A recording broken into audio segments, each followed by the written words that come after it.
If you go to Healthcare IT News, click on the HIMSS coverage. This is all part of a series that they've been doing on lessons learned through the pandemic, how IT leaders are reimagining and repurposing technologies to handle new challenges.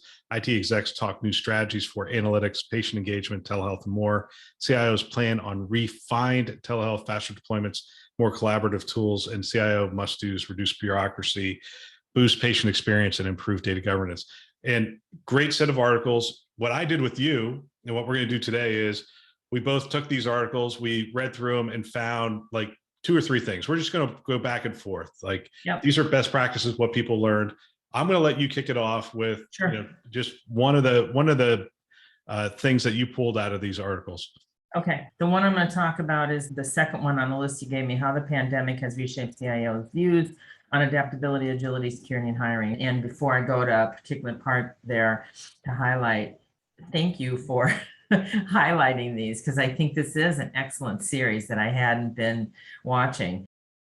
And I couldn't help but think as I was reading about I sound like a huge fan. I am, Bill, but your series last year during the pandemic, well, the pandemic is still with us, right? But your series with CIOs, which was much more real time, like, how are you dealing with things? What have you done? This is a chance, even though it's still with us, for CIOs to look back a bit and what are their key takeaway lessons. So the one I want to highlight here is from Beth Lindsay Wood, who's the CIO at Moffitt Cancer Center in Florida.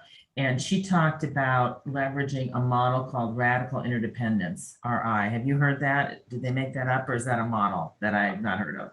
I have not.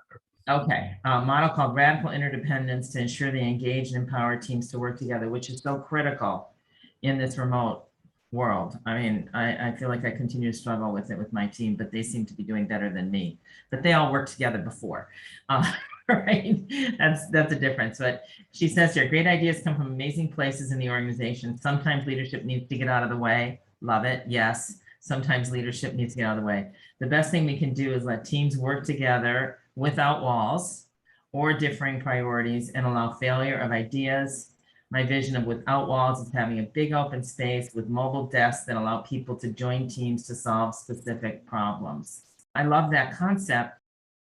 Again, in still a largely virtual world and a continuing virtual world, in some respects, you have that big open space. It's just a lot of little Zoom boxes on your screen, but you can get to anybody kind of at any time without maybe the physical constraints. Good and bad on the virtual, I would say. I wanted to highlight that. I wanted to highlight something else that she talks about, which was in this section here, getting things done.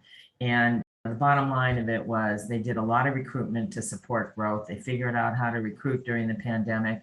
And they also didn't put a lot of their big initiatives on the back burner. They figured out how to get things done through the pandemic to keep major priority initiatives going, which I thought was somewhat inspiring. So I think a lot of organizations put a lot on the back burner in 2020.